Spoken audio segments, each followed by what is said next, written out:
कि इमरान खान साहब के साथ कल पार्टी के लोगों की मुलाकात हुई।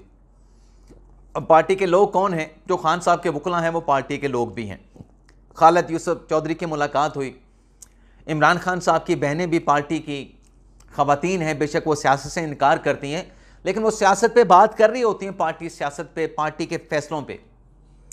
खान साहब ने एक पैगाम बाहर भिजवाया अली मिन गंडापुर के लिए कि बाजोड़ का ऑपरेशन रोक दो, बाजोड़ में कोई ऑपरेशन नहीं होना चाहिए, और अगर गंडापुर बाजोड़ में अमन कायम नहीं रख सकता और ऑपरेशन को नहीं रोकता तो गंडापुर फिर फैसला कर ले कि उसने क्या करना है।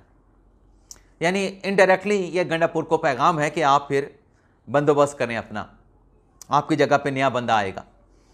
ये जो खान साहब ने ऑपरेशन रुकवाने की तड़ी लगाई या जो पैगाम दिया गंडापुर को कि ऑपरेशन बाजोड़ में नहीं होना चाहिए, उस पर गंडापुर साहब एफर्ट कर रहे हैं।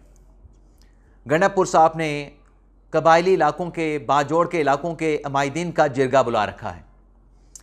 अब उस जिरगे के बाद उसमें जो चीज़ें भी तय होंगी, फिर एक ग्रैंड जिरगा जो है वो अली मिन गंडापुर साहब ने बुलाना है। अब जिरगे के जरिए होना क्या है, जो कहा जा रहा था कि वहाँ पे तालिबान है ही नहीं, तो वो सारी चीज़ें एक्सपोज हो चुकी हैं, क्योंकि इलाके के अमायदीन ने जो इनकार कर रहे थे कि तालिबान नहीं है, तालिबान के साथ मुज़ाकरात भी किए कि आप इलाका छोड़ दें।